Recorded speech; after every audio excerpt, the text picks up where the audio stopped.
Hello everybody, it's Vicky from the PFFA here, and tonight I have the great pleasure of introducing John Metcalf, who is going to be talking and teaching us on this workshop about growing beyond the basics and how to level up our garden with advanced soil health techniques. So it's going to be a very interactive session, and I will hand you over to John now. So, hello everybody. As Vicky said, my name is John Metcalf. I'm a permaculture designer, soil regenerator, teacher of sorts, and really just a student of nature. My kind of approach is a holistic one, and I believe that we kind of need to look at the whole to be able to understand how we can grow better food, how we can have healthier lifestyles, how we can become more self-sufficient, how we can detach from the centralized system. I'm sure all of you are aware that this kind of way of living isn't healthy for us, essentially. So rather than leaving it up to anyone else, I think we need to take our power back, empower ourselves, and knowledge is a great way to do that. And through, putting this knowledge into practice, we start to learn about how nature works and also learn more about ourselves. And this is really the fundamental thing is I've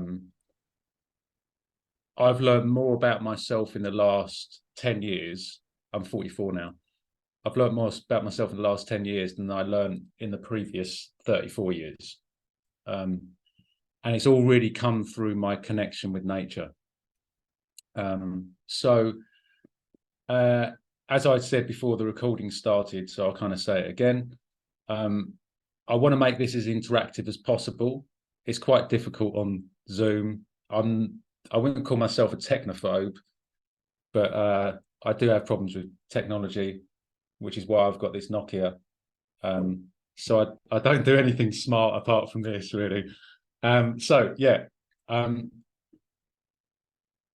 Soil is an amazing thing. And, as I mentioned in the webinar, those top few inches feeds everyone on the planet, or feeds every living being on the planet. The herbivores, the carnivores, us, the fungi, and it's amazing micro ecosystem. And if you get your soil right and you focus on your soil, it's like focusing on the foundations of a house. If the foundations are weak, the house is going to fall down eventually. So the stronger and more resilient we make the soil, the more biodiverse, the more it will give to our plants. There is a caveat to that. Plants are really like the engine which fuels the soil. So if you just have soil and don't have any plants, it's not going to work. And this is a problem we see with common agriculture is when they leave their fields fallow, over the winter and the autumn, all the nutrients are just disappearing, the carbon's gassing off, the nitrogen's gassing off. So building soil through compost is great, but planting plants is just as good. Talking about plants, we can do that on another workshop because this is all about soil. Going beyond basics, level up your garden with advanced soil health techniques. I'll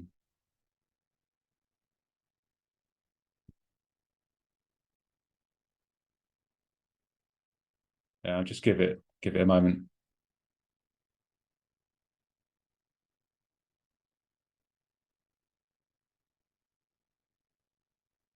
Technical difficulties.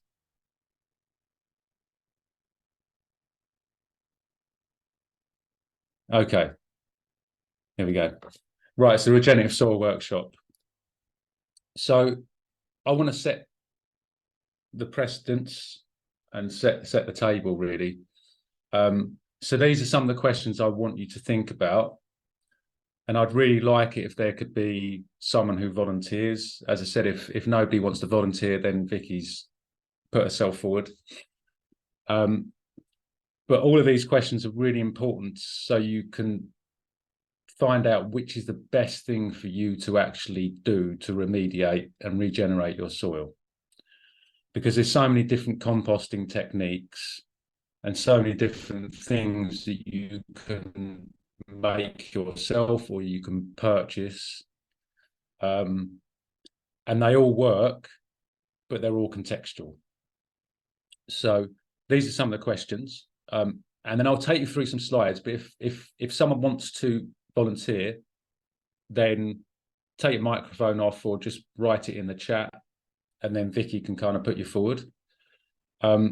So really important.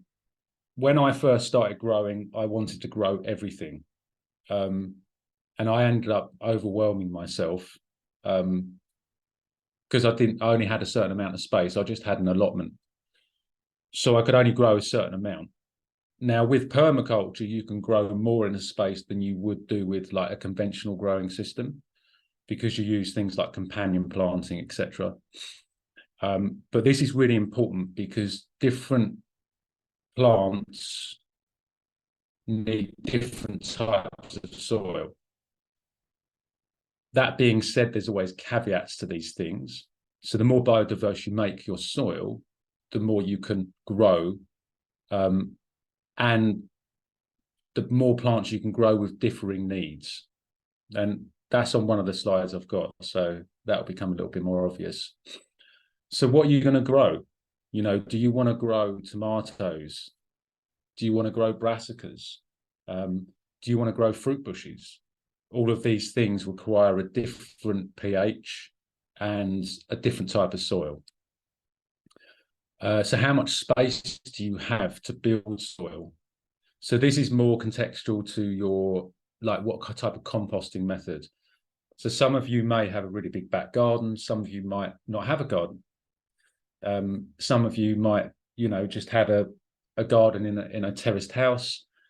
So how much space can you commit to building soil?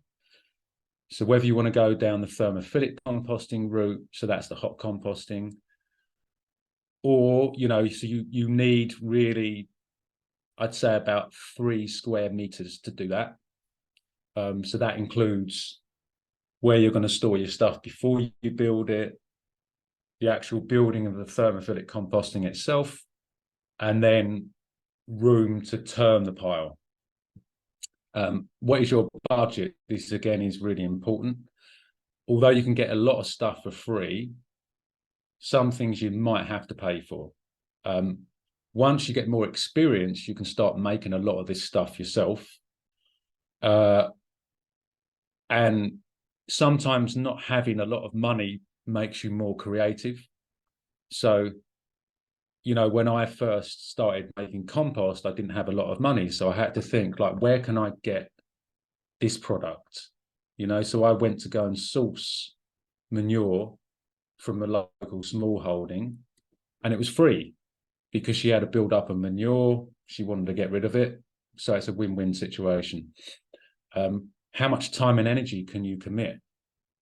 Now, when I was doing my piles, you'll see that I had like 4 or 5 on the go at once, but I was having to spend all day turning them. You know, every 3 days, I was having to spend like 6 hours turning them. So that kind of, I stretched myself a little bit at that time. Luckily, I wasn't really working because I had a little bit of money behind me, but that was my work. And then what resources can you access? So this kind of connects to who do you know who might be able to help? So as I said, I had to do a bit of digging about, but I went onto a local website, which was Southeast Essex Organic Gardeners website. And on there, they had a bunch of ads where people were giving away manure for free. They were giving away wood chips. So if you think kind of more cyclically rather than laterally, you can actually start to generate these things. And a lot of people, such as arborists, for instance, they have to pay farmers to get rid of their wood chips, to store their wood chips. So you're going to be doing these people a favor. So it's just a matter of like clicking on to, I use Brave browser, but whatever browser you use, and then you can find these things. So if you don't have enough time, or you don't have enough energy, for instance, you know, if you can't do a thermophilic compost pile, but you want to do one, who do you know that might be able to help you?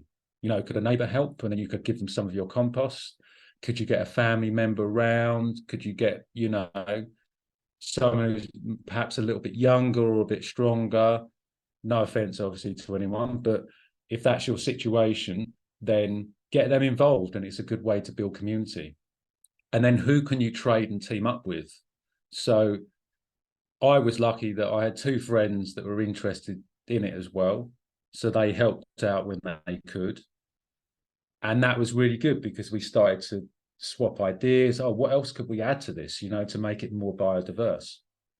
So they're the types of questions that I'd like you to think about, and kind of get into the mindset of asking those questions for yourself, because it really starts to help you to connect the dots about what works, what doesn't work. And the other thing I want to say before I kind of move on is, although there are prescribed methods to follow, what works for you might not work for someone else. And this is such a new industry, I suppose. You know, there's so much to discover. People are coming up with new, different ways of doing things all the time. And you could be one of those people, you know? So I mean, I heard a story about this guy who was making a thing called lab, which is lactose bacillus. And by accident, he spilled spirulina in it. Now, that spirulina made that lab so much more biodiverse that he was able to inoculate his compost with it, and he ended up with really good compost. So just little things like that can really make a difference. So the soil jar test. These are a bunch of jars that I used to test my allotment soil, which was 2 years ago. And as I sent Vicky the thing, I hope you all got it. You basically get a jar like this. You fill it halfway up with soil. You fill the other half up with water. You leave the top bit here, like with air, so you can shake it up. And you just literally, I hope the top doesn't come off. You literally shake it like, oh God, it is. I'm going to stop there because it's going to go everywhere. But best to do this outside. You shake this up for 30 to 60 seconds, okay, as much as you can. And then you leave it to rest down on a level surface. You want to leave it there for 24 hours. Sometimes it takes a little bit longer, depending on temperatures and things like that. But you'll then end up with something similar to that. So you might not be able to see it there. I hope you can see that. But you should be able to see it on the screen. The difference between the sand, the silt, the clay, and the organic matter at the top. So I've put those lines there. What those lines helped me to do was to be able to measure the size of that. So I literally got a jar like that, put the ruler up to it, like that, and then I just measured each of those layers. So I measured the entire thing up to the organic matter level, which is the top bit, top two lines. I took that bit out and I measured the rest. So I measured up to the third line, and then I measured each of those levels separately, and then I just did a little equation. And then that gave me an approximate amount of how much sand, how much silt, how much clay. You can then work out a percentage of that. I hope that's all clear. So that gives you the idea of what type of soil you have. So how much sand, how much silt, how much clay. So just as a added note, remember, knowing what this is determines a lot for you. It will determine to a degree your pH level, the amount of water that can filtrate through your soil, the root penetration, so how easy it is for the roots to penetrate through that soil. If you've got very sandy soil, the roots are going to have no problem. But although the roots won't have a problem, water will filter through it a lot easier, which means it won't retain the water as well. It also determines what will grow best. So in sandier soil, root vegetables will thrive because they don't have to penetrate through as much compaction, really. Having said that, I've got very clayey soil, and because I worked on my soil a lot last year, my carrots were like, 8 inches. Not many people, certainly on my allotment, can grow carrots that big, but because I worked on the soil a lot, it really helped to break up that clay. Yeah, it helped the worms to come up. They helped break up the clay. The organic matter started working on it as well. And it also determines the amount of energy that's held in the soil. So that's, for those of you that were on the last, on the webinar, the CEC, or the cation exchange capacity, is the ability for the soil to exchange cations with soil aggregates. So clay is better at holding energy. Sand isn't as good. But even if your soil is sandy, you can still remediate that. You can still increase your CEC, and I'll tell you how you can do that. As I put, never fear, we can change all of this. So this is like a soil triangle or a soil prism. So as I said with the soil jar test, you can work out what type of soil you have. So this one here, which I took from a farm I was working with in the Chilterns, this is quite sandy soil. You've got quite a big layer of sand there, which is this bit here. So I worked out, by working out the percentage of it, it was sandy loam, which is in the bottom left-hand corner. So loam is really good. Loam's kind of, if it's just completely clay, you've got a lot of compaction. It means that you're really going to have to break it up. If you've just got just sand, you're going to have to add a lot of organic matter, because otherwise the water is just going to pass straight through it.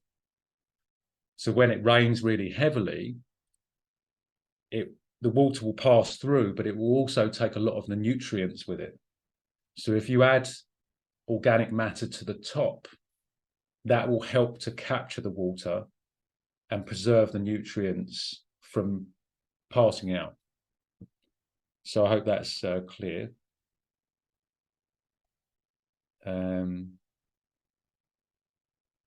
Okay, so Sunny asked, did this come before? Yeah. Sunny asked, what's at the bottom, middle, and the top? Okay, so Sunny, the sand is at the bottom, the silt will be in the middle, and the clay will be at the top. And you might, depending on what your soil is like, you might have a little layer at the top. You probably can't see that because it's so small, but there's a tiny little layer at the top. It's probably about 2 millimeters, which is organic matter.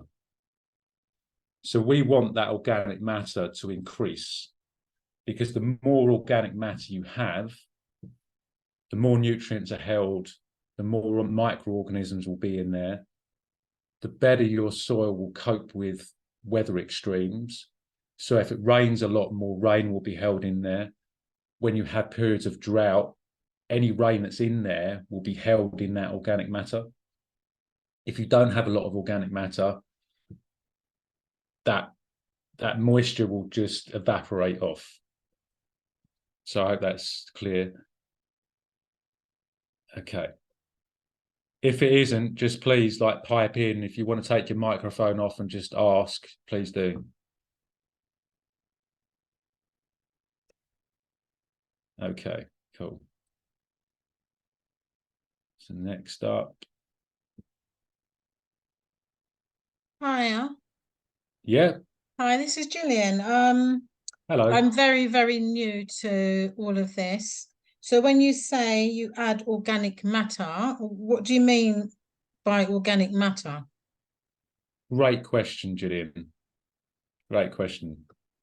So what I'll do is I will just go through to the organic matter slide. Okay. So organic matter is simply living or dead organic material. So anything that grows is organic matter, essentially. Anything that's been growing and has been cropped is organic matter. So, or anything that comes out of an animal is organic matter. So anything that life produces naturally, it's probably the best way to put it, is organic matter. So whether that's grass or hay or wood chips or manure, these are organic matters. Weeds are organic matter. All of those things constitute organic matter, essentially. Does that answer your question? Yes, it does. Thank you. Yeah, cool. But I'll kind of go through that and it will become a little bit more evident. Okay. So yeah, great question. Thank you, because it's important to know all the principles of it. So in my opinion, organic matter is the most, well, most people that do this type of work will say organic matter is the most important thing. What's happened over the last 100 years is that through the chemical agricultural practices that most countries have been pursuing or committing, they've stripped the organic matter out of the soil. By tilling it, we strip the organic matter out of the soil. If we don't grow plants in there all the year round, because even in temperate environments like ourselves, you go wherever, there'll always be, anywhere wild, there'll always be something in the ground. You know, they might seem weeds to us, but they've got a purpose. All these living things have a purpose. It's just human beings that come along and say, I don't want that there, but that plant will be growing there for a reason. It's got a purpose to recondition the soil. So as we're on this slide, if we want a really good, robust soil structure, we want between 10 and 20% organic matter. It seems quite high, but you can build it quite quickly. And what this does is it provides the soil food web with a home. So the bacteria, the fungi, the nematodes, the protozoa, these are all classified as microorganisms. It provides them with a home. It creates a buffer. So if you've got a savings account, yeah, that's a buffer for you. So if you hit hard times, you know you've got that money to see you through hard times. It's just an analogy. But if you go through a drought period, that soil organic matter will provide moisture to the plants. You know, so those plants rely on that soil organic matter, rely on the moisture. So can the microorganisms, they rely on that moisture to keep them going. And because we're experiencing more weather extremes, you guys might have noticed in the last few days, the temperature went from a nice 18 degrees down to 10 degrees, you know, so that's like an 8-degree drop just in a few days. So imagine how we feel. Imagine what plants are feeling like. You know, it can kill them. You know, these quick frosts can kill these plants off. Layer for them. And the more organic matter we have, the more energy is held in the soil. So how do we increase our soil organic matter? So we can compost, we can mulch, and of course, growing plants. But in order to grow healthy plants, we need good soil. So composting is a great way to start this. So I'll just go back quickly, because has anyone tested their pH, or does anyone know what their pH is of their soil? How about you, Vicky? No, I haven't at all. Okay, that's cool. I'll give you a little example then. This soil jar test here, whenever I test soil, this is one of the first things I do. I also do the pH test as well. The reception's really bad. We can't hear you. They're the best ways to speak with. Can anyone not hear me, or Yeah, all John said was, what I got from that was that he does the shake test and then he tests the pH. Ah, okay. Yeah. Okay, sorry. Yeah, it's I don't know what's going on with this connection. We'll try and battle through. So the pH of this soil was 5.9. That's a really low pH. Okay. That means that the soil is acidic. Okay. So anything below 6.5 is considered acidic. Okay. So if and this is, I can't emphasize this enough, is to test pH, because when you test your pH, plant is here and your plant's very well, you kind of want to know why, because you don't want to keep making the same mistake. Yeah. So test your soil, do your soil jar test, and test your pH. It can be as simple as just getting some litmus paper. It's not that accurate, but it's accurate enough to give you an understanding of whether it's acidic or alkaline. And then you know what actions to take. So if your soil is below 6.5, what you need to do is this list of things here. So add organic matter, composted manure, vermicompost, because vermicompost is alkaline by nature. So vermicompost tends to be between pH 7 and 8. So if you put vermicompost on your soil, it will raise the pH. Is that simple to understand? And then if your soil's too acidic, you can aerate the soil. So you can simply get a fork and just kind of rock with it backwards and forwards, and that will let more air into it.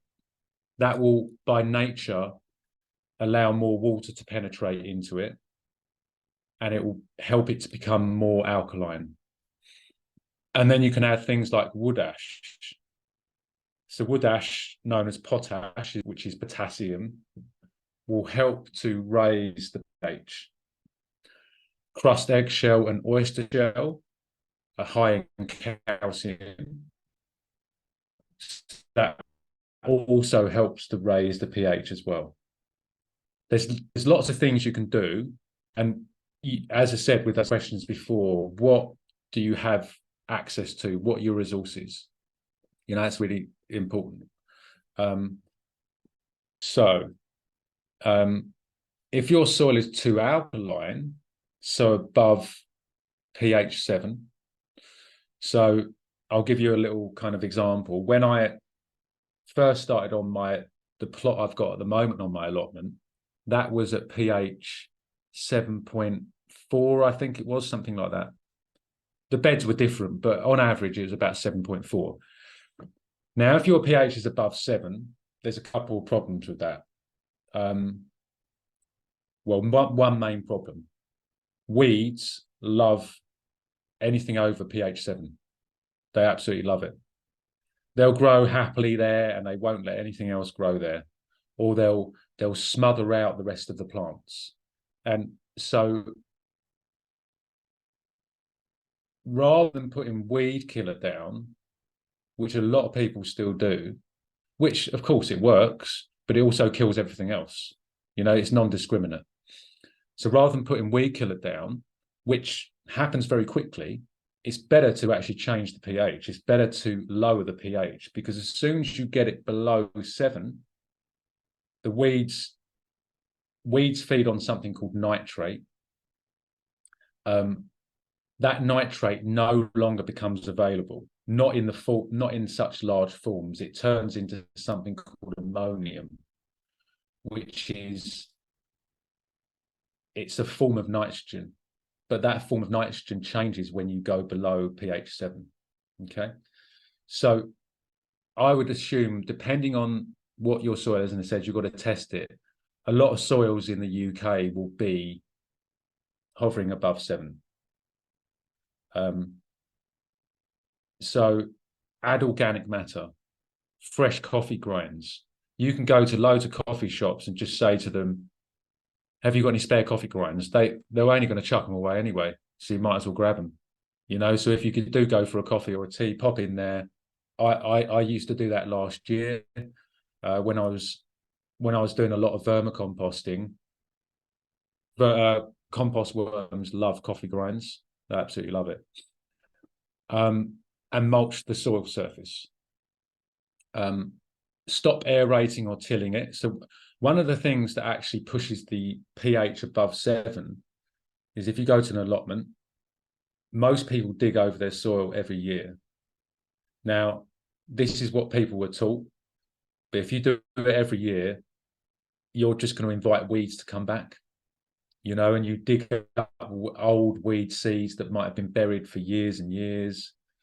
So these old practices, they kind of need to belong in the past.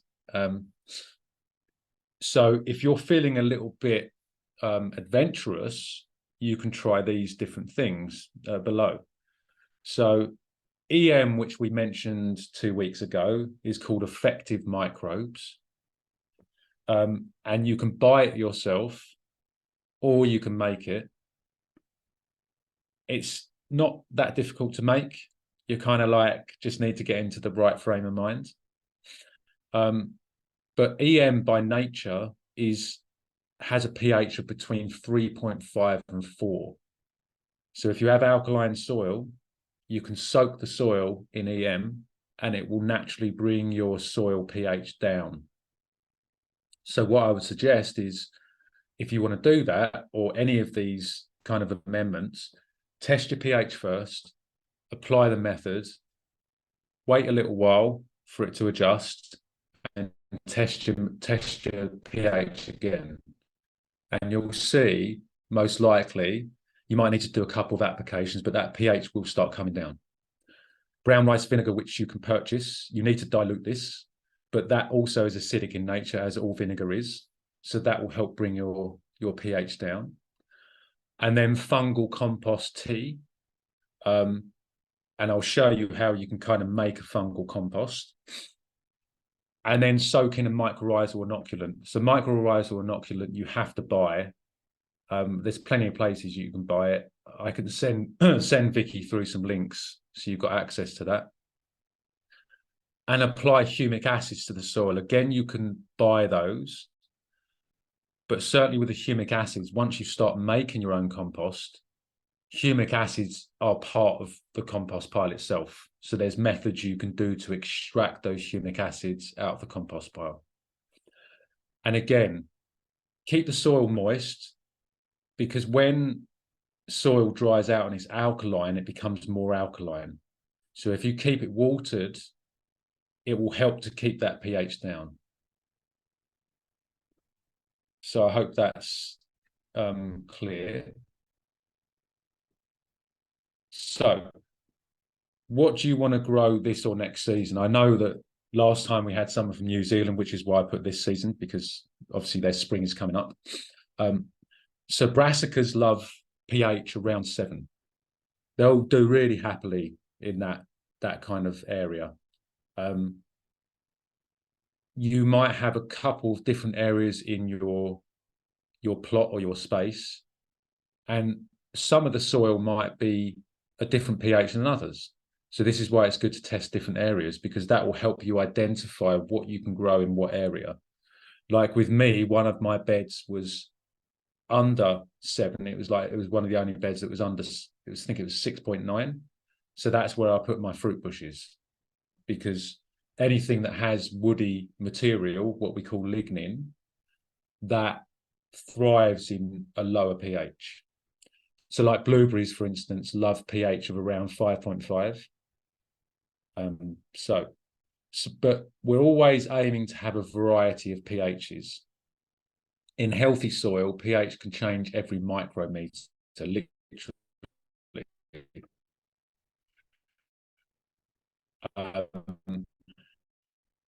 And the greatest thing is you don't have to actually change the pH.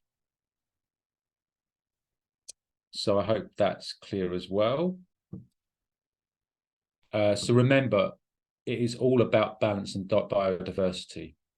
So the more soil organic matter you have, the more biodiversity there'll be, and the more of a swing in the pH you'll have as well. So what is your pH? Question, John? Yeah, go for it. So what I'm thinking here is then, so if you've got a big plot, say like an allotment like you have, then you're going to have, in an ideal world, you'll have different pH levels in different beds, wouldn't you, that you can then grow different crops in? Is that right? Am I understanding that correctly? Yeah. So you might have, it depends. So it's if you take over a plot, the previous person might have grown particular vegetables or crops, fruit or whatever, in specific beds. So by growing particular veg, the plants will change the pH to a degree. It takes a lot longer than like composting would, but they will change the pH. I mean, we're only talking like 0.1 or 0.2, but it does make a difference. But you're right, most if you go to have an allotment plot or even a garden, there will always be a variation of pHs. So this is why I emphasize so much on testing the pH, because if you go in blind, it's like, well, it's like setting out on a journey without knowing where you're going.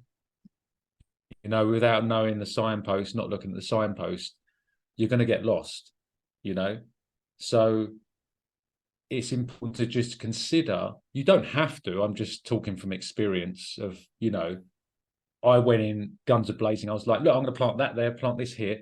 And I was like, why is that like dying? I don't get it, So the more you know, the more context you have, the easier it is to problem solve when issues do happen. So I hope that's okay. Thank you. But remember, look, I've been doing this for quite a few years now, and it just takes time. You've got to be patient. We can't expect to get everything right, and I think we need to practice making mistakes and being okay with that. That's really important.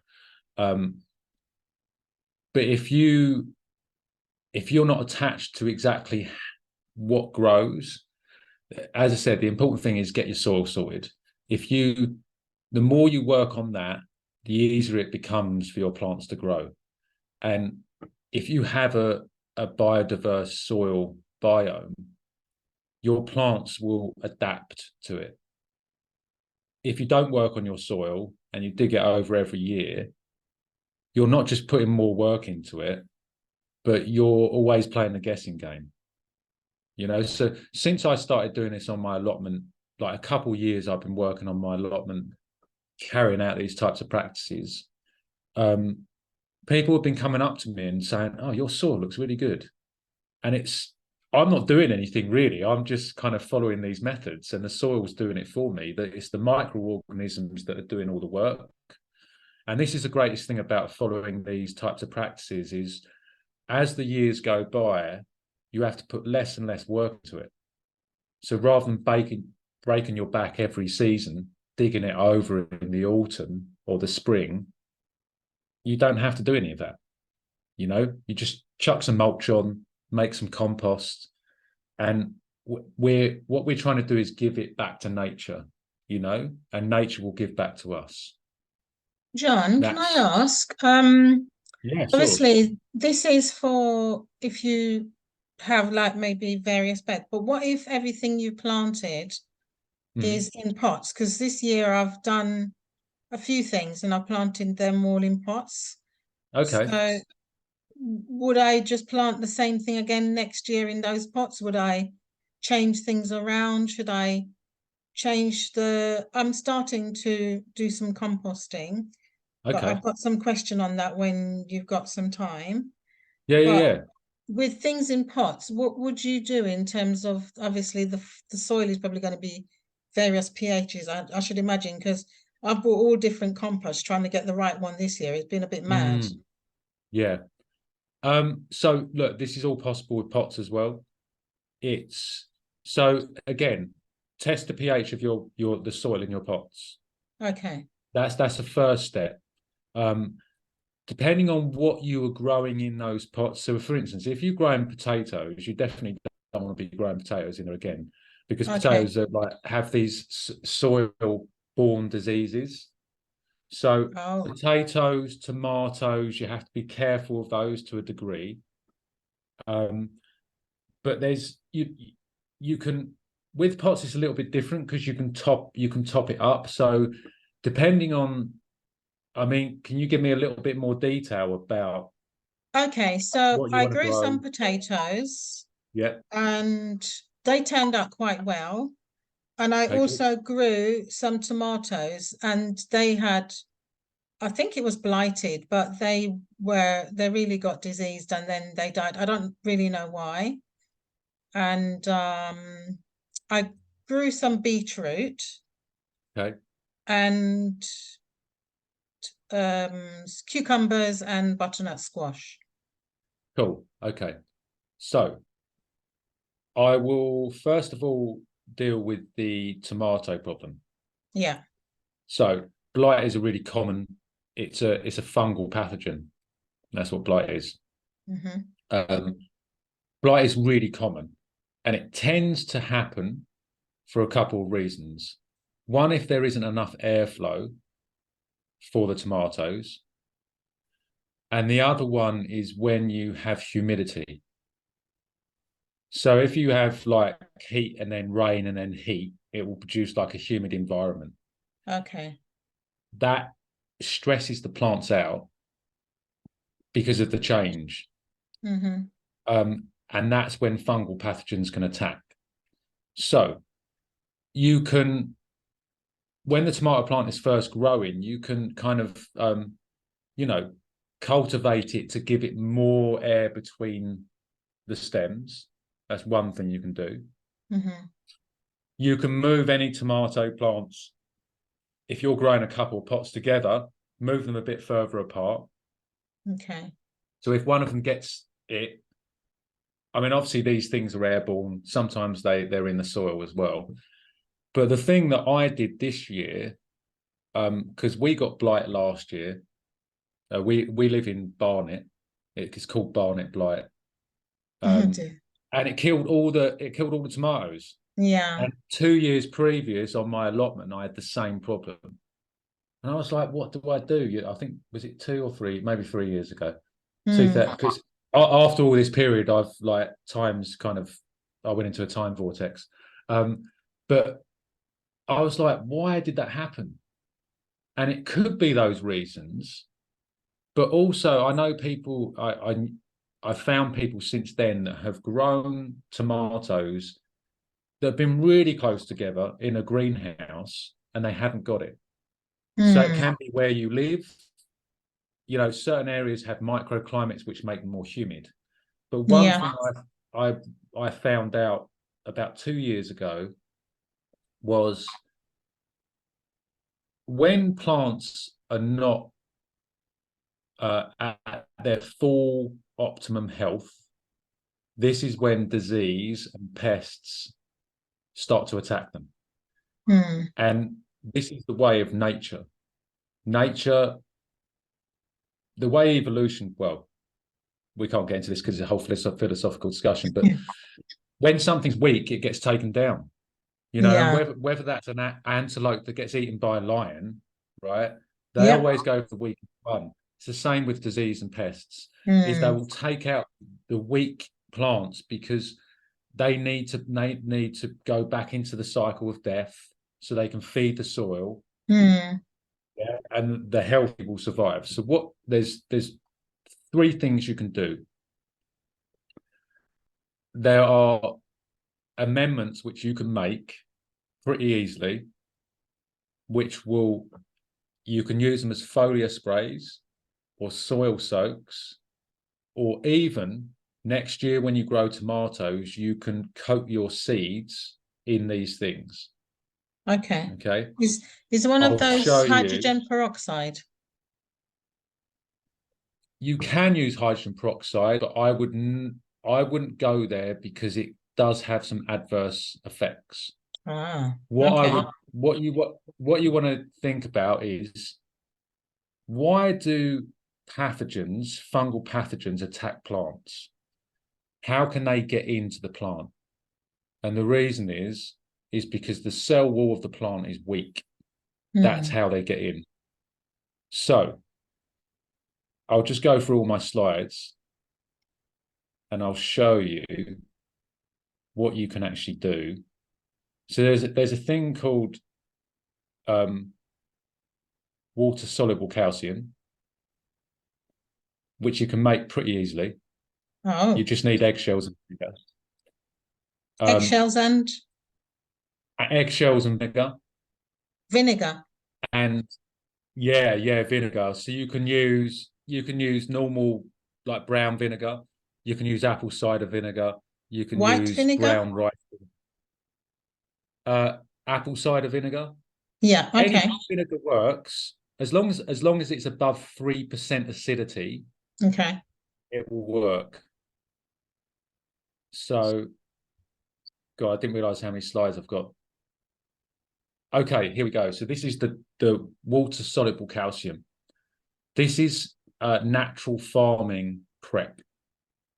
So this was devised by a man called, his name's Master Cho. He comes from Korea. These slides are going to be available to all of you. Right. So just so you're aware. I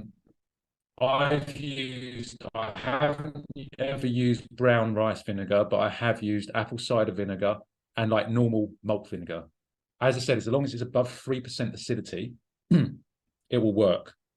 And it's really simple. It takes a little time. It might take 1 or 2 goes. If you eat eggs, this is brilliant. So I actually stored up loads of eggshells over a year. Wow. I had a massive plastic bag full of eggshells just for this. So you get your eggshells, you smash them up. I put them in a plastic bag and just beat them with something. So they're nice and finely smashed up. Then try and make sure, like, the membrane, not the membrane, but any liquid is off there because it makes it easier. Smash it all up. Don't put too many in a frying pan, but put enough so it covers the base of the frying pan. Put it on a medium heat and just start to cook the eggshells. Open a window because it smells. If you can do it outside, great. My girlfriend Monica came in, it was like, absolutely stinks in here. And I was like, yeah, but I'm making WCA. And it saved us this year. So what you want to do is you want to char them, and at the same time you want to blow the membrane off. Now, how I did this was, you want to do what? you need to blow the membrane off. Oh. Yeah, on the inside of the eggshell, you get a membrane. Mm-hmm. Yeah, that membrane is what feeds the fertilized egg, essentially. So that membrane, we don't want that. So you need to blow that off. So you can do that by tossing it and having a fan so the membrane blows off the actual shell. Or Okay. what I do is I'll toast it for a little bit, then I'll put it near a window and I'll get like a bit of cardboard and I'll just fan it like that. Okay. I've actually got a video of this on my YouTube, like video, whatever you call it. And what you'll see is you'll see the membrane blow off. Okay. Right. Oh, You do interesting. that a few times. Yeah, it's really honestly, this stuff is so fantastic. You'll be like, oh my God, I'm like a chemist, you know. It's basically like cooking. I mean, that's all you're doing. You're just using natural ingredients to make inoculants. So make sure they're charred, and you'll know when they're charred. You'll see them brown, but also if you like hit a spatula on it or something like that, or make a little crunch, that's when you know. So once all the membrane's off, you can turn off the stove and just leave it to cool down. Okay. Then you want to pour the eggshells into an open mouth jar. Mm-hmm. Now, depending on the amount of eggshells you've got, you need to make it about 1/10 of the volume of the jar. Okay. The rest of it, you put vinegar in it. So Okay. whatever vinegar this is. What I did was I had an open mouth jar. It was about, I think it was about 2 liters, something like that. And then I measured so I could mark out in 11 lines. So I knew that the first line would be eggshells and the other 10 lines to the top line would be the vinegar. Uh-huh. Yeah. And then once you do that, pour in the vinegar really slowly, because what will then happen is a reaction will happen. And what it is the acidity is stripping the eggshells of the calcium. This is where you get the liquid calcium from. Wow. Then you cover it with breathable paper. Okay. And you want to place it in a warm but out of sunlight area for 5 to 10 days. Airing cupboard would be good. Yeah, something like that. Yeah, that's perfect. And depend on the temperature and the type of vinegar you've got, because some of them are a bit more acidic than the others. But as long as it's 3% acidity, it will work. I'll use ACV. That calcium. Say that again. Yeah, I'll use apple cider vinegar. Oh, cool. Yeah, great. That will strip it off. And then after those 10 days, you'll give it a little shake. What you'll see is you'll see all these bubbles come off the eggshells, and the eggshells will be shooting up. But they'll just be shooting everywhere. Mm-hmm. Yeah. That means it's working. So once you've done that, all you then need to do is drain, get another jar, put like a filter, or you can use cheesecloth, or you can use anything, but you want to drain the liquid off from the eggshells. You can then use the eggshells for something else. You can put them in your pots if you want, or you can put them in a compost or something like that. Mm-hmm. There's still going to be a bit of calcium in there in the shells, but most of the calcium is going to be captured in a liquid. Yeah. That's WCA. Amazing. So that WCA can then be used as a calcium foliar spray.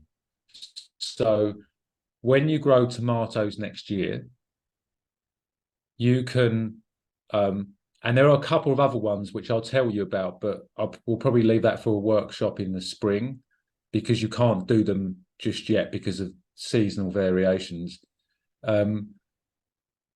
You can keep that as long as you keep it in a cool place out of sunlight. That will keep, and you keep it covered. that will keep for a long time. It's shelf stable, basically. Okay. But I would wait until the spring to do it. It's probably not worth doing it now. I mean, give it a go if Right. you want to, just to practice. Mm. But I would wait, because it's going to be more effective the younger it is. Yeah. And then you just need to water it down, because remember, it's going to be quite acidic. So you don't want to Yeah. kill your plants with it. So if you water it down, you usually do a watering down of like 1 to 10 or 1 to 20 with water. Okay. Get a little spray bottle. And then when your tomatoes, when you start to flower and the fruit starts to come, spray it on the leaves. And that the leaf will take that into the plant itself and it will strengthen it.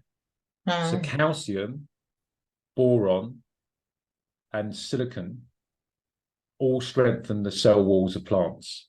It's those three things that make cell walls strong. So, if you're getting blight, your soil doesn't have that in the right amounts. Otherwise, your plant would be strong enough to fight off the fungal pathogens. And it's not just blight, it applies to mildew as well. Mildew is the same thing. So if you're growing squash or cucumbers, like you said, butternut squash, if they get mildew, you can do the same thing. Okay, great. Yeah, Cool. brilliant. You said you had another question. I can't remember what it was. Sorry. Was there anything else you had? I don't know that I did get Oh, it was the powdery. pots, wasn't it? Yeah, yeah. Yeah, So the pots, yeah. when you're growing in pots, because you have such a small area, it's harder for the microorganisms in the soil to kind of keep things cycling.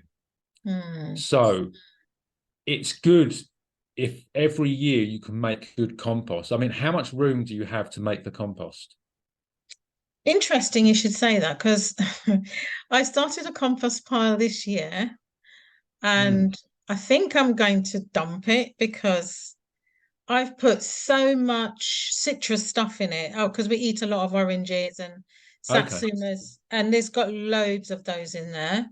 We eat a load of other vegetables and stuff, so all of that's in there. And I don't know whether or not I was going to ask this question, whether or not I should just kind of get rid of it, take it to the dump and start again. Okay, so the best thing to do is And then I what does didn't stir it either. I just piled everything in and it's just there. I haven't been stirring it or anything. What does it smell like? It doesn't smell foul. I mean, loads of flies were in it. Okay. And it's just there. It's actually in a compost bin. Right. Okay. I wouldn't be too hasty in throwing it away. Okay. I would investigate. I would smell it. If it's got a putrid smell, it's gone anaerobic. I would check to see what type of life is in there, apart from the flies, of course. Because if it's got life in it, if it's got worms in it, if it's got other arthropods like millipedes and wood lice, it's got biodiversity. Okay. Which means that they have to be there for a reason. Because if something's putrid, you're not going to get a lot of biodiversity. Right. So I would check on that. And because there's no point throwing away because you might be able to use it. Yeah. The thing is, it's so I would think it's very compacted. So I'm thinking of taking the whole. I think in order to stir it, I'll have to take it out of the compost bin because it's just not moving. Okay. So yeah, you might be. I mean, I think in times like this, you've got to use your intuition. It's like, does it smell okay? Does it look okay? How long's it been sitting there for? I think about since the beginning of the year, I started Okay, it. Yeah. all right. And And how much is it broken? How much is it broken down? it's broken down quite a lot, but I kept topping it up with, I've got loads of grass cuttings, which are on the side. So every Okay, time I put the food scraps in, I would dump some grass cuttings on top of the food scraps. okay. So it's probably going to be very high in nitrogen Okay. because food scraps are packed full of nitrogen. If you're dumping fruit on there, it's probably going to have quite a lot of potassium in there as well. Hmm. Um, so I mean, it's still, I I would smell it to see if it's okay, check for the Hmm. life, then see if you can get your hands on, because now's a really good time to compost because you can't grow much now. Yeah. So you might as well put all your effort into composting. Hmm. Um, and if you've got a base there, you've got a starter, Yeah. you can kind of go from there. So there's a couple of things you can do. Um, Depending if you want to scrap it, you can scrap it, Hmm. and you can either start a new compost pile or you can maybe change your approach. Yeah. Okay, so you could potentially try something like vermicomposting.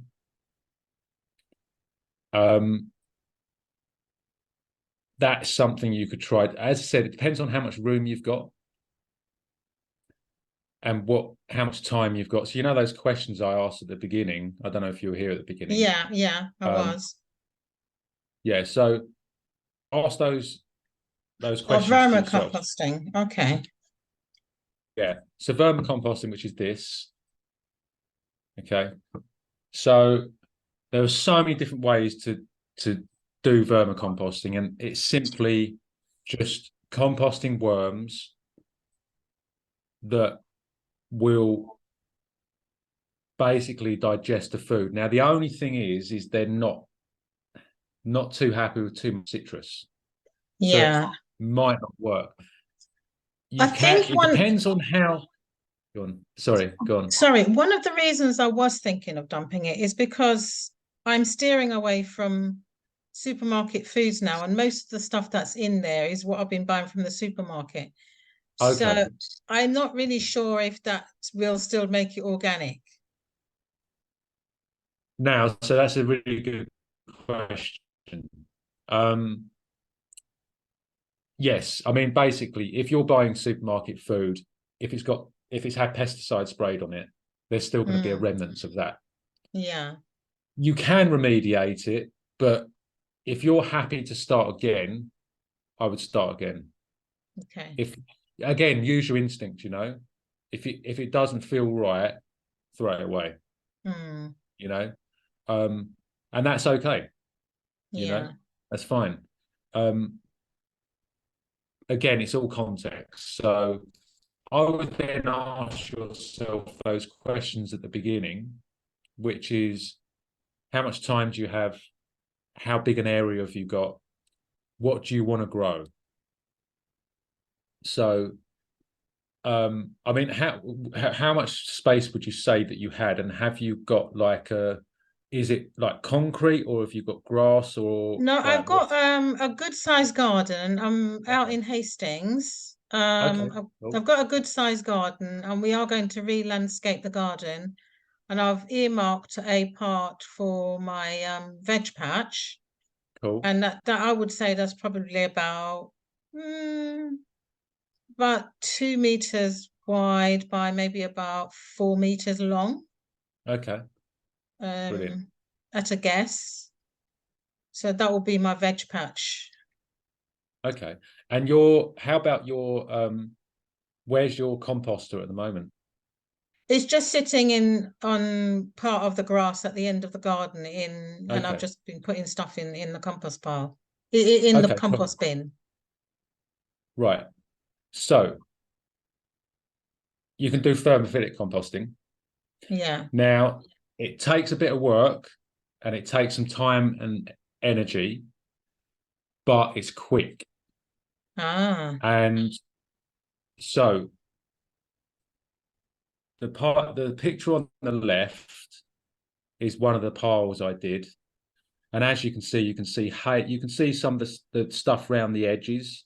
That's like the hay and the grass. Mm-hmm. And the stuff down the bottom is where it's decomposing.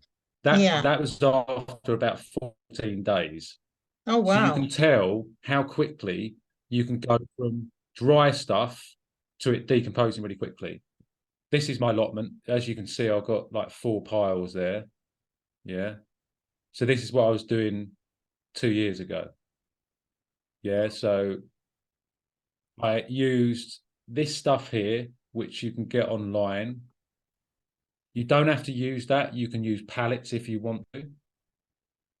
But I've you just need to got a be able to plastic turn it. compost bin. Yeah, sure. No, so you can still do it with that, but Yeah. you've got to, with thermophilic composting, it, as I said, it depends on how much you want to invest in it, you know, and you've got to weigh up how much you're going to pay for compost, right? Because compost isn't cheap. Good compost costs money, you know, if I you want to know. grow.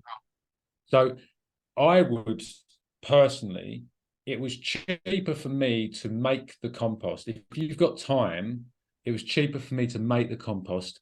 I learned more, I achieved more. Yeah. And when I was like, wow, I made this myself, that's, for me, that's what I wanted. I wanted the sense of achievement. I wanted the thing that I can make this. I don't have to go out and buy a compost, Can you you do know? hot composting in this time of the year though? Yes, you Oh, can. Yeah, okay. so the idea of, so this is the thermophilic composting or thermophilic hot composting. So with hot composting, you the idea is you build a pile which is a meter cubed. Yeah. So if you do a round one, it has to be a meter across and a meter high. What that does is it creates enough heat in the middle of the pile to decompose the organic matter. Okay. Now you can put a lot of things in this. You know, here I'm just giving you ideas. What you decide to do is kind of up to you. But I just want to kind of provoke some questions for you all so you can pick the right thing for you based on your context. Because it's nobody can tell you what to do. You have to kind of do it yourself, you know.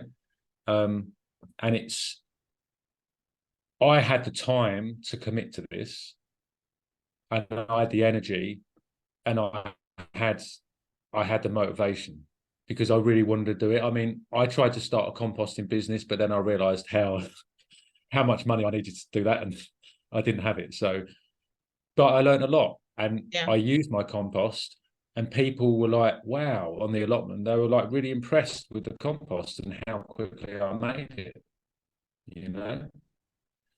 So you can do this in 21 days. You can take compost from that to that, so that top left picture and the bottom middle picture in 21 days. Yeah. Okay. Literally. I'm ready for that. Yeah. But you just need to get some materials behind you. So what you need to do is you need to get a third of browns, a third of greens, and a third of manure. In Hastings, you've probably got quite a lot of, like, you'll probably have farms around you. Yeah. That will be happy to give you this stuff. Yeah. You can use your grass clippings for greens, or and leaves as well. Yeah, so all this, that's a composting, that's all the materials. Well, there's loads more, but these are the materials. So on the left, you've got green, in the middle, you've got browns, and on the right, you've got manure. Yeah. So yeah, so what I did was I had grass clippings. So again, think about what you want to grow. If you're going to grow this same that you did last year, you want your compost to turn out around the 6.5 to 7 pH. Yeah. That's what you want to aim for, because those veg will thrive in that. Yeah. So you want to use a third of the greens. So if you're buying like organic fruit and veg, you can use those scraps. Yeah, that's what I'm doing now. Yeah. Brilliant. You can use coffee grounds, or yeah. so I picked again, up some from I picked up some from Costa Coffee. Brilliant, excellent. You can use oak leaves. Now, oak bark is really high in carbon, yeah, but oak leaves are not. So now is a perfect time. All the trees are dropping their leaves. You can go and collect them up. You know, I've got an oak tree in my front garden. But do you know what I did? I went into the local woodland, took a couple of bags with me, and collected loads of leaves. Yeah, I've got loads of leaves anyway. I've got plenty. Yeah, so exactly. So that's what I'm saying. It's like you start thinking, oh, what can I use around the garden, or what does some of my neighbours have? Do they want to get rid of their leaves? Do they want to get rid of their grass clippings?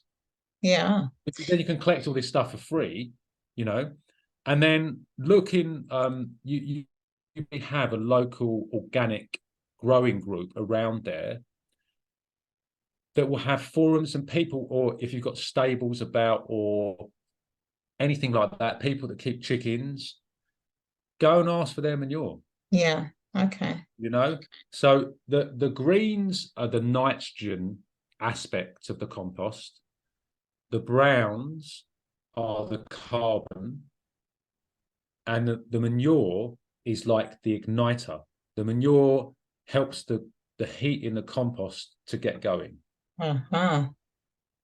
Yeah, you can also use a chicken carcass. You can put a chicken carcass in the middle of the pile. It's crazy, and that will ignite it because that's high in nitrogen. As you can see, what cooked? Chicken carcass. Is that cooked chicken? Yeah, cooked chicken. So once you've stripped the chicken of it, stick it in the middle. Even if it's got salt in it? Yeah. Oh, fine. wow.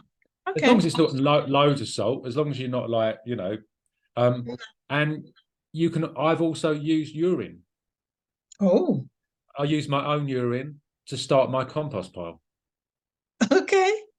So yeah, why not, Wow. Before that. I think I'll have to start collecting it. Yeah. That's why I used to have a little pot there that I used to, pardon the pun, but piss in the pot. I did have a pot to piss in. Wow. And I used that on all my compost piles. Oh, fantastic. I like that idea.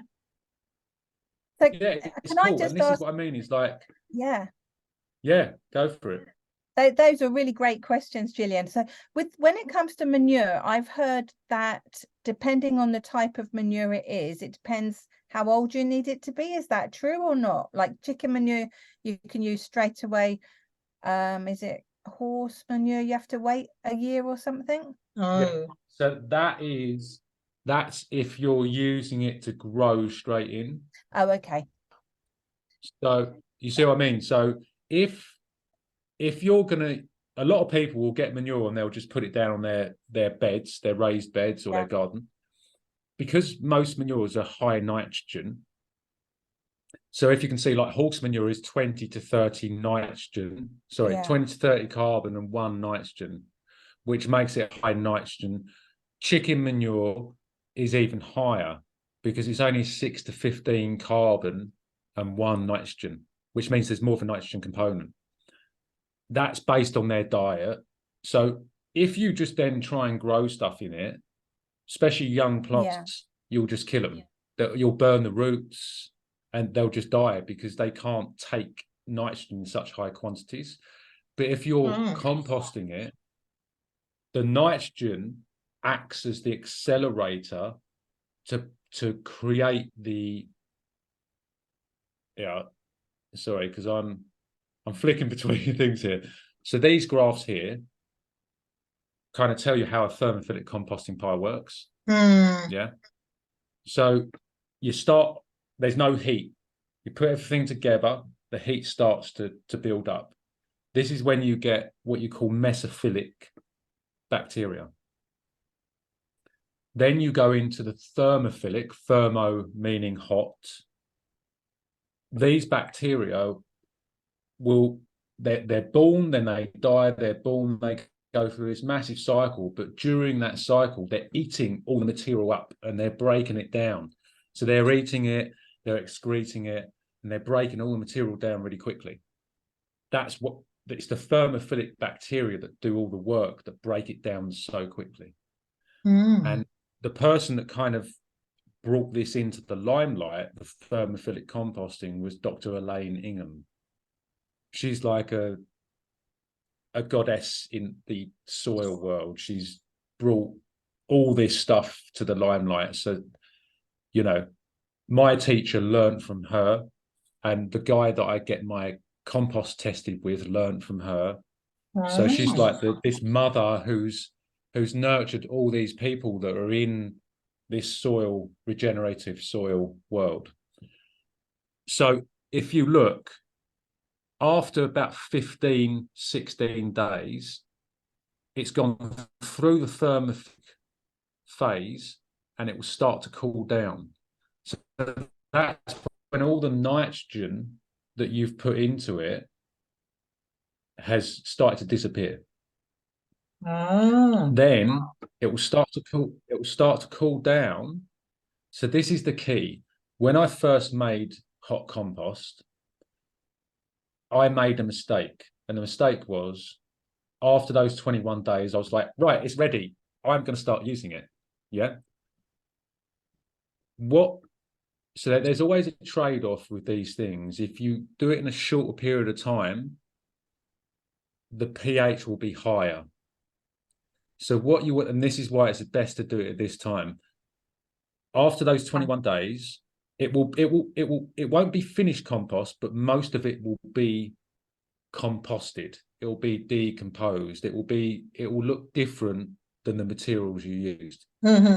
Then you let it rest. And it's that resting period that then starts to lower the pH. So this is when fungi start to occupy the compost pile. This is what you want. You want the fungi. The other things you can do to accelerate that fungal dominance is you can add certain things to it which act as like a fungal food. Then, and this is what's so cool, is once you get this down, you've completed the cycle. And that cycle is you've taken dead matter and created life. And that is really empowering. Yeah, because then you don't have to buy compost, because you can source most of your materials for free. Yeah. Right. So how would you use the urine? So when you're building your pile, let me get to that slide. So when you're building your pile, I've got a couple of other questions as well when you finished answering this, John. Yeah, sure. No worries. So when you get about halfway up, yeah, you add your urine. So it's all explained in those slides. Yeah, okay. So I can kind of go through it quickly, but you do it in layers. So you want to do a layer of brown material, a layer of green, a layer of brown, a layer of green manure, a layer of brown, a layer of green manure. And you do it like that. It will take some time to build it, but if you've got family members or friends, make it into like an activity. You know, that's what I did, and we just had a laugh. We had like a beer, you know, and we had some lunch, and we just did that, you know. And it's a lot of fun, because this shouldn't be a laborious task. This should be about fun, having fun, you know. Okay. So take that slide. I'll send this out to Vicky. She'll send it on to you. Brilliant. These are, I spent a lot of time putting all these slides together. Not I'm asking anyone to do anything, but I'm just saying, like, this is, I know there's a few spelling mistakes in there, but this is how I learn it. This is Perfect. how I learned this from my teacher. Yeah. So really good questions. And I think if you've got the motivation, do it. Yeah. You know, so if you want to turn it into a fungal pile, there's slides on here that will tell you how to do that as well. Okay. Okay. You Keep might us have to invest a posted, little bit of Gillian. Let us money. know. Yeah, thank you. I will do. Yeah. You So, know, maybe record it. And what I'd like to do is encourage everyone on here, connect with each other, give each other feedback, Yeah. and give updates of how you're doing, because you could find something that works really well and share it with people, you know. And this is how we build community. This is how we strengthen ourselves. This is how we protect ourselves, you know, like that buffer for the soil organic matter. By accumulating this knowledge, we give ourselves that buffer, you know. So thank you. brilliant. I hope that was good. That was very helpful. Thank you so much. Cool. So No I've worries. just got so Sunny has said, what do you think of compost bins that have a tap at the bottom and you just use this liquid? Apparently there's lots of adverts for these. Oh. Okay, so that's good. It depends on the compost bin. So what you need to take into account with compost or anything that's sitting there is that if you've got an enclosed space and you've got organic matter in there and there's not any air passing through it, then there's a very good chance it could go anaerobic. If it goes anaerobic, anaerobic conditions create an environment for pathogens. So it's not that it won't work. So one thing you can do is, one thing I did, okay, you can see it actually. In the right-hand picture, you can see a bathtub. Yeah, with a lid on it. That's what I was using for my compost worms. So the reason I used a bathtub was, okay, you've got worms will aerate the soil anyway. So vermicomposting works different than normal composting. Yeah. I had, as all bathtubs do, there's a drain hole on the bottom. So every time I watered the worms, I was putting kitchen scraps in there. I was putting coffee grinds. A lot of that provides moisture. But when the soil or the stuff was dry, the organic matter was dry, I would water it. I would have a container underneath the plug hole and I would get worm juice out of it. So the principle of it works. I would just ask myself the question, what am I going to put in there? What do I want to end up with? And yes, it's easy, but there's so much stuff on the market that's shit. Because these people are just trying to make money. They're not trying to, you know, you think of all the crap stuff that's out there. I'm not saying it doesn't work. I'm just saying, like, be cautious that you have to put work in to produce these things. There has to be an element of work. If that compost bin had holes in the side of it, I would be more inclined to go, okay, yeah, that might work because you've got air going through it. Yeah. If you're prepared to turn the material in there, cool. You know, but you can give it a go and tell the group how it works. You know, and use your senses, use your smell. If it starts to smell putrid or anaerobic, you know that ammonia smell. That ammonia smell is an anaerobic smell. So that basically just means that pathogens have more of a chance to take hold. And you don't want to be using that, because you're then going to be spreading pathogens wherever you go. But if you've got a bathtub and you want to do vermicompost, you can do that, because you're going to get the worm juice out of it. So that's something you could think about. Very good. Right, Sonny, that's your task for the next season. And then Michael said, so we've got all these tasks for people. Michael says, my heavy claggy clay in northeast London garden is about 5 by 2.5 meters.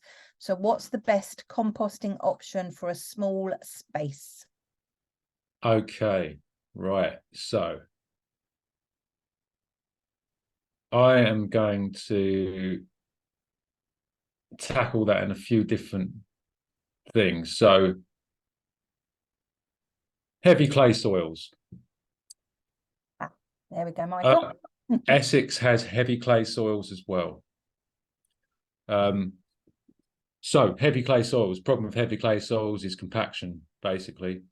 You might find, Michael, that when it rains, the water sits on the top or doesn't filtrate through the soil very well.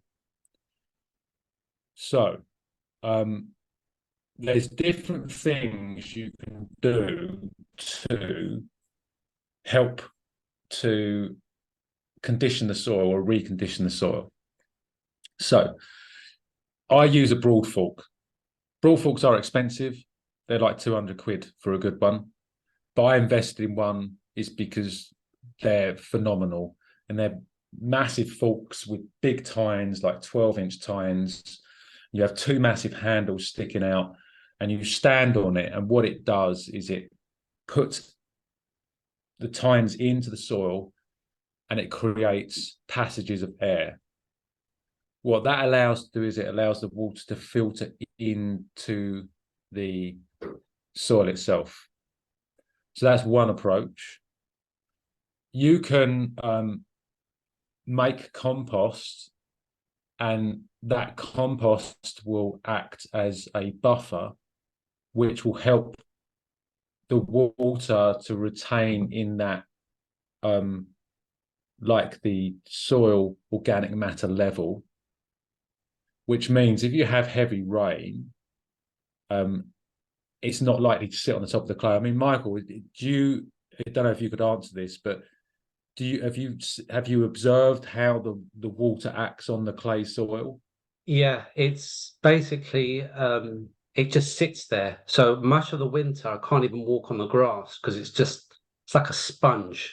Yeah. And last year I did some work around the patio area, the fencing.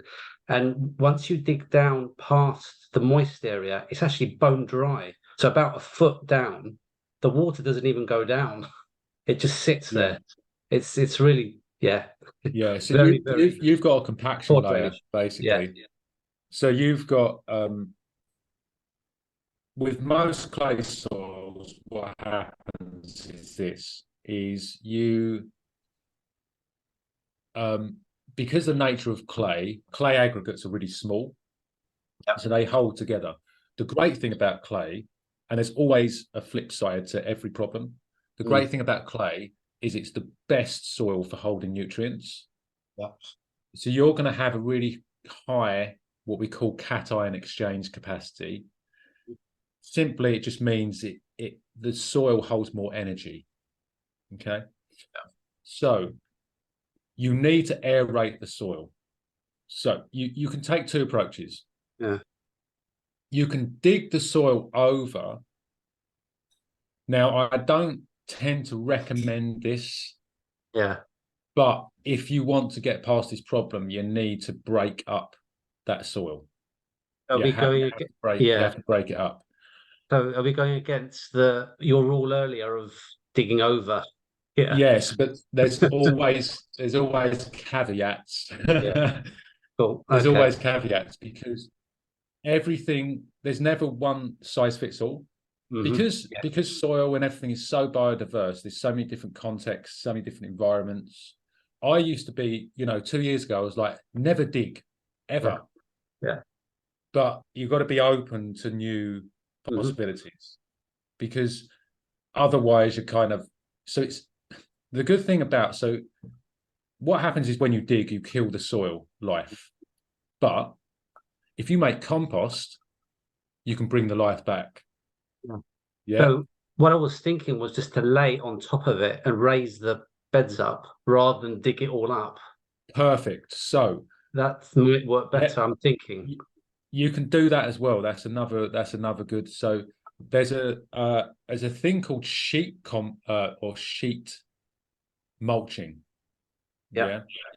So this is like in situ composting. So how much room could you like have a fire in your garden? I didn't add that there's an ancient oak tree right in the back corner. Okay. So it wouldn't be, I think it's got a TPO on it as well. So I can't even, do anything with it. Not that I would anyway. So no, of course, no. Yeah, fire wouldn't probably be wise. It's the gardens are quite narrow. Right. Okay. Yeah. The reason I'm suggesting it is there's an amendment you can make called biochar. Biochar, yeah. You can buy this, but it's quite expensive. But you can make biochar, and what biochar does is you can incorporate this into sheet mulching to hold on to the water. Yes. So what that will do is that will prevent the water from going down to the compaction layer too quickly. Yeah. And it will stop it flooding, essentially. Yeah. But very good point. So if we go down to, so as I said, there's a thing called sheet mulching.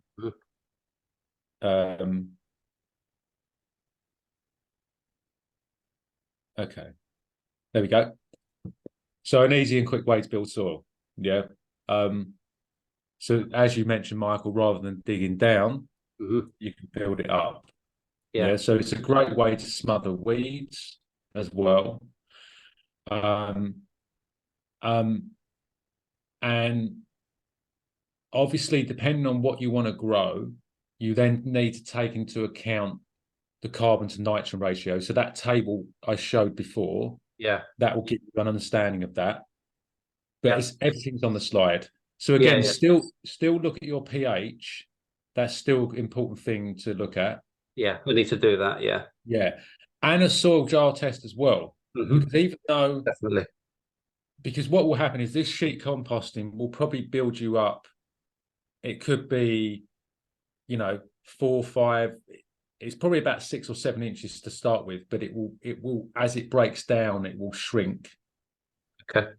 So you still want, the other thing the sheet composting will do is it will help to break up the clay slowly.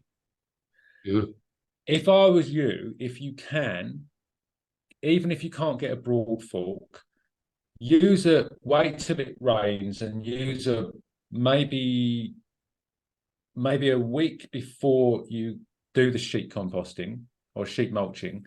Yeah. Just dig a fork in there just to get a little bit of penetration in there. Yeah. Yeah. Then and that way, because the roots will naturally want to go down to where all the nutrients are, which is where it's held in the clay. So this is how you can this is a sheet composting prep. Yeah. So any plants that you have growing around that you want to get rid of, you can chop all those down and you can use them. And then depending on what you want to grow in it, again, refer to that chart. You can then take whatever appropriate action you want. So this is the table. This is the process, yeah? Yeah. So a layer of composted or fresh manure. Yeah, so you want that about 1 or 2 inches, 2 to 5 centimeters. Then newspaper or cardboard. Yeah. That's your carbon there. So the manure is your nitrogen. Your newspaper and cardboard is your carbon. Then you've got a nitrogen layer again. Then straw, grass clippings, ramial wood chips. Ramial wood chips are like twigs and things like that. Nothing above like, say, an inch, half an inch, I'd say. That can be quite a big layer. So if you're using a lot of grass clippings, that's quite a big amount of volume. Then a layer of compost. You don't have to stick to this. This is just kind of a guide. It's a guide, yeah. Yeah, and then lightly scatter the mold. Yeah, and you know that you mentioned like all those things. Can I obviously I can use the leaves from the oak tree itself, because we get that every of course. autumn. But I've actually got brown. I've had them for a couple of years in bags. I bagged them up. Can I use the brown matter as well as the green, as long as it's not gone off? As long as it might be a bit anaerobic. Yeah. But once you expose that to the oxygen, it should be okay. What I would do if I were you is I would let the leaves, before you do it, get the leaves out and let them out into the air. Give them air, yeah. And then check on them. They should be all right. I mean, if there's no visible like mold or anything like that, they should be fine. Again, a lot of this is like using our senses, you know. So allow 30 to 90 days for the soil to compost in place. Now, if you have a tarp, you can put a tarp over the top and that will break it down quicker. Right. Yeah. And then if you want, you can then add these other things. You can add EM. So this is why test your pH. If your pH is high, you want to bring the pH down. So this is where things like EM or brown rice vinegar, watered down, they'll help bring that down, that pH down. That makes sense. Yeah. What you want to grow. Sorry, what's EM again? So EM is effective microbes. Oh, okay. If on the previous webinar, the webinar I did, or we did, there's a slide on there for the EM, and I've actually got it here. So there's a slide on here. You can buy EM from a place called Agwington. It comes in a 1 litre bottle, and you can scale it up. I've got a video on it on my YouTube channel. Or you can just follow, where was that? I think it's down here. So if you go a bit further down,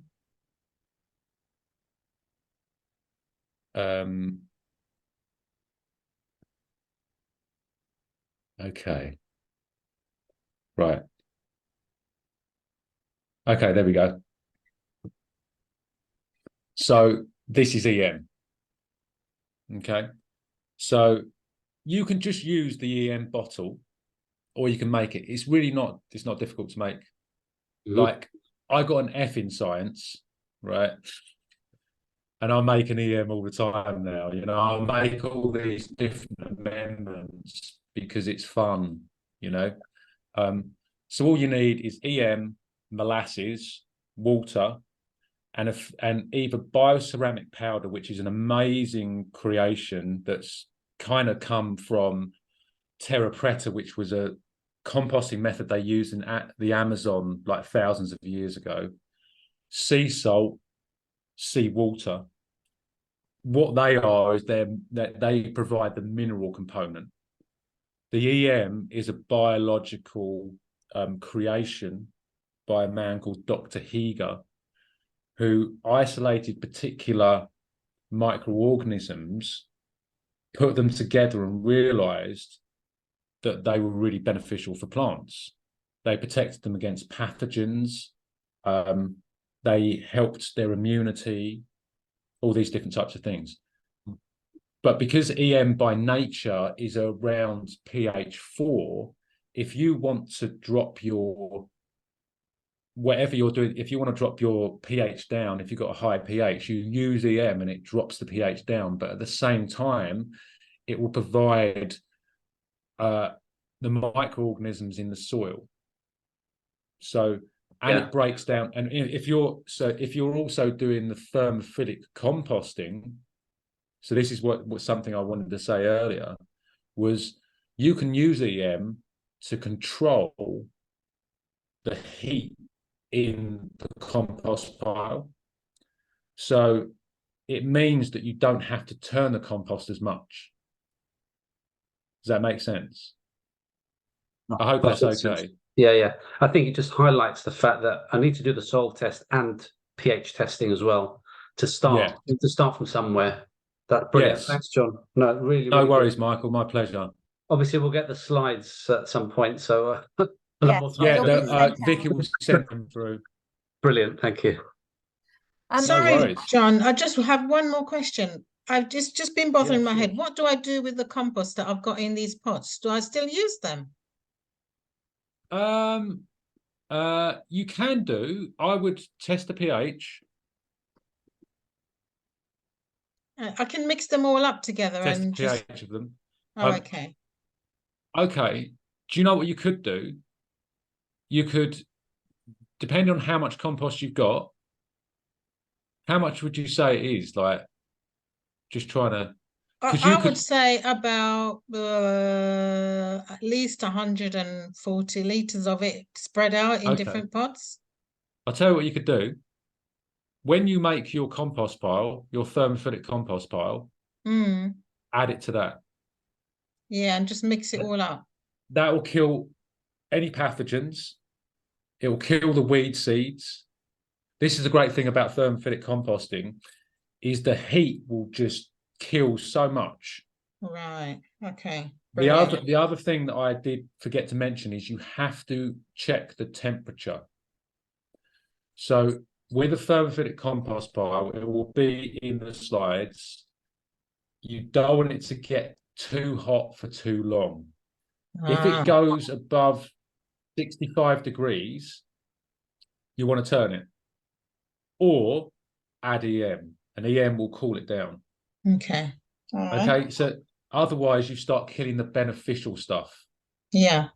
Okay. So cool. that's why these big composting businesses, there's nothing in the compost. It's just organic matter. There's no biology, because they heat it up so much, because they want to kill all the pathogens, but they heat it up too much. Okay. Yeah. Cool. Okay. Thanks. Got one more question here from Charlotte. Cool. Getting back to wood chip, we often have access to chips that smell strongly of pine. Would this reduce the pH anywhere it is added? Yes. So if you, it will be, I think I put on my little table that I did with all the materials, if I get there, did I put it here? So okay, so Douglas fir bark, it's really high in carbon, so it will bring the pH down. But it depends on what I put. So on my allotment this year, I tried out to help bring the pH down, because my pH was still about 7. So it was mainly pine bark or pine wood chips, and there were pine needles in there as well. I put it in there and it took the pH down a little bit. I mean, I think I tested it and it took it down by about 0.3 over the season. So I put it on there in, I think it was April or May. And then I tested it again in August. So it does bring it down. But I would say, depending on the room you've got, Charlotte, is test it. I don't know what your context is, but test it on a little area.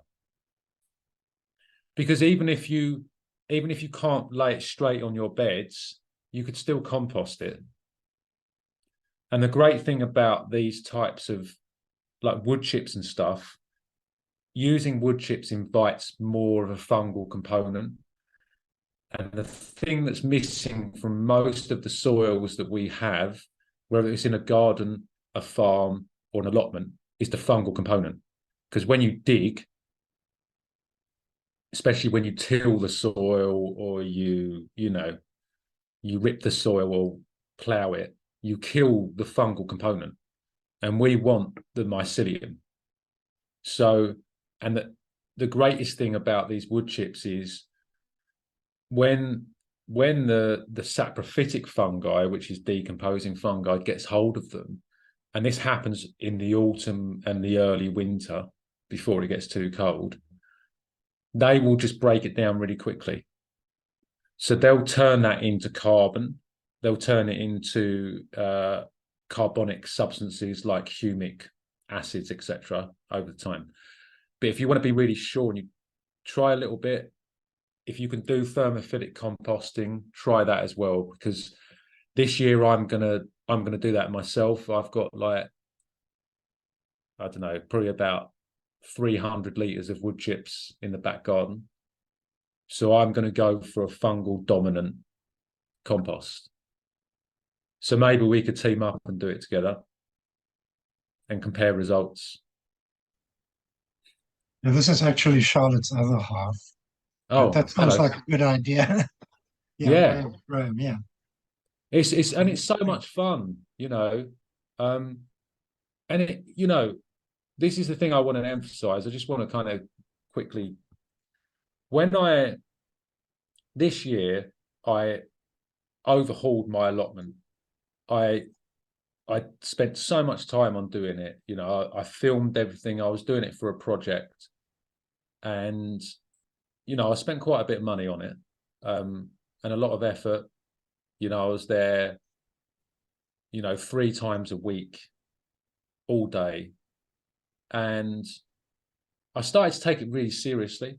I'm just kind of giving you this story because I want to kind of emphasize it, and because I wasn't getting done what I wanted to get done, I lost the point of me doing it, which was to create something and learn and enjoy, So I kind of want to just re-emphasize that, because enjoying it is just all part of it. And the more you enjoy it, the more observant you become, and you become more creative. So, yeah, I mean, it's a great time to do all these things right now. Yeah, I think our mistake was we got an allotment, not quite 18 months ago now. And we were in such a hurry to grow things that we didn't really properly prepare anything. And we're now, as you say, why is everything dying?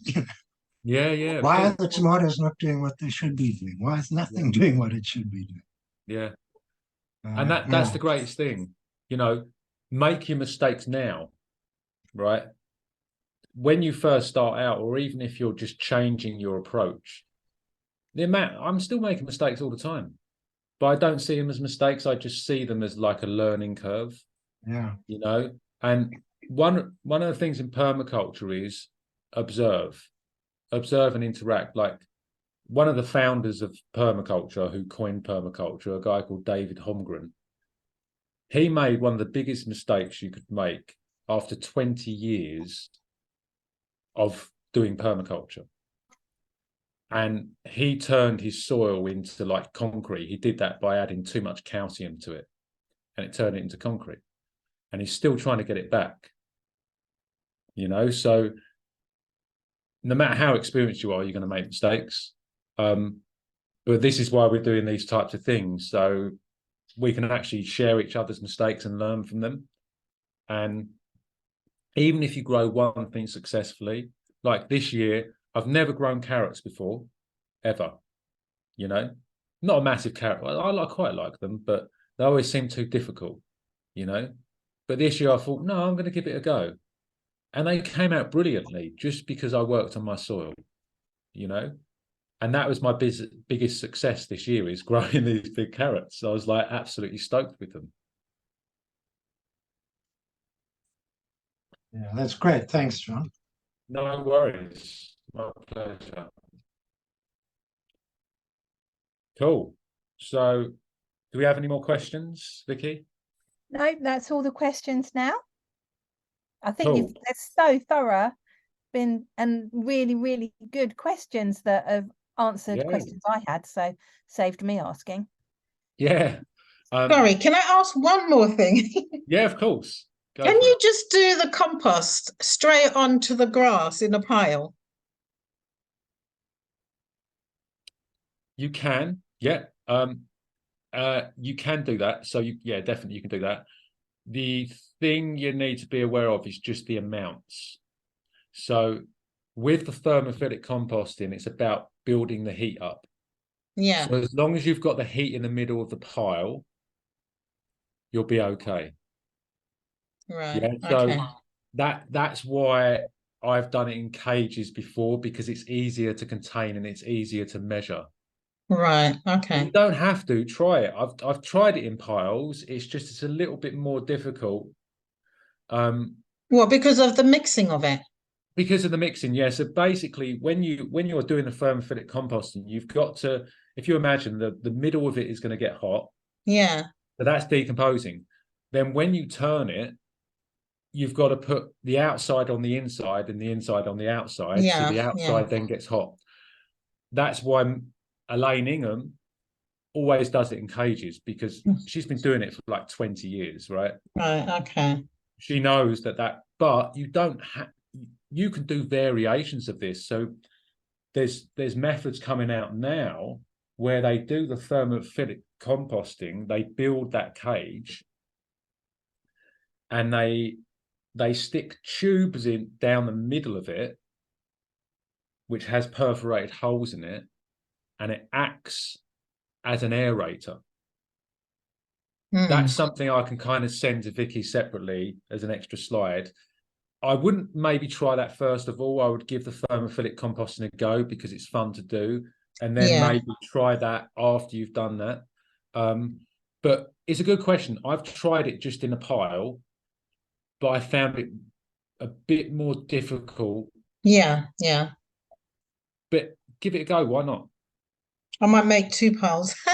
Yeah, why not? One in the compost bin and one on just on the grass, and see how I go. Yeah. Try it. Yeah.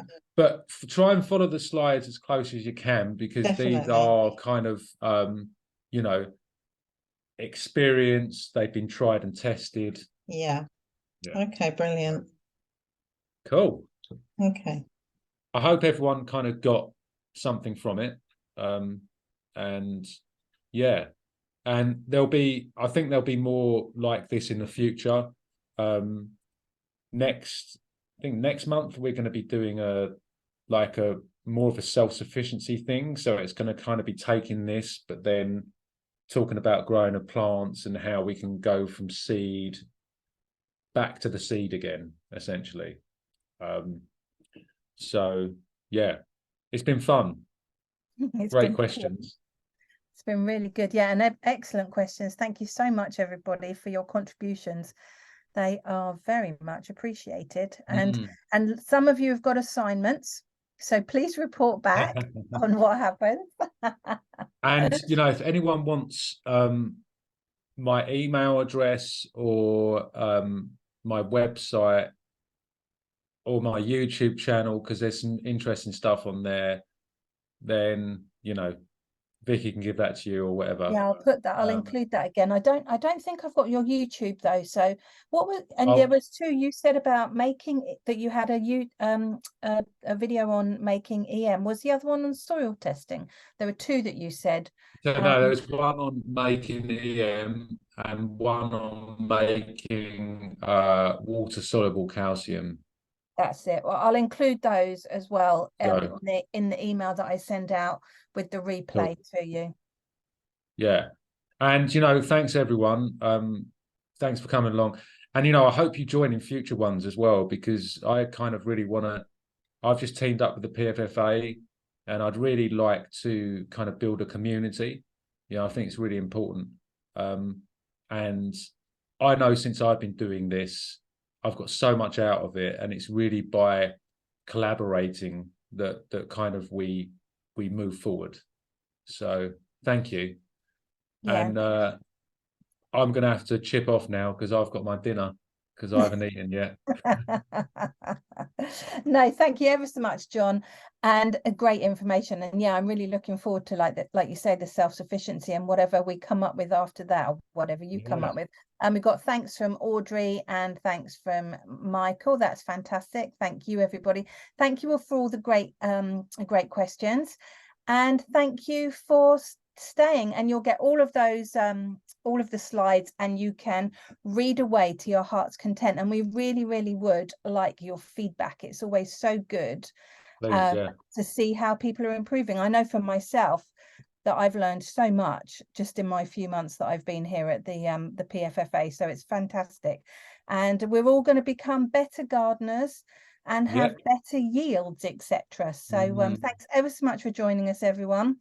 Thank you. And we will speak to you all again soon. Did you want to say something, Sunny?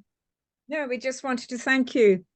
Thank you for joining. And like, you know, as Vicky said, that's all just like, if you want to give me any feedback, wherever it is, you know, I won't take any offense, like, because I just want to improve delivering and, you know, all this kind of stuff. So I'm always up for that type of thing. So if there's anything that you might want me to include next time, or do it in a slightly different way, then please kind of just let Vicky know.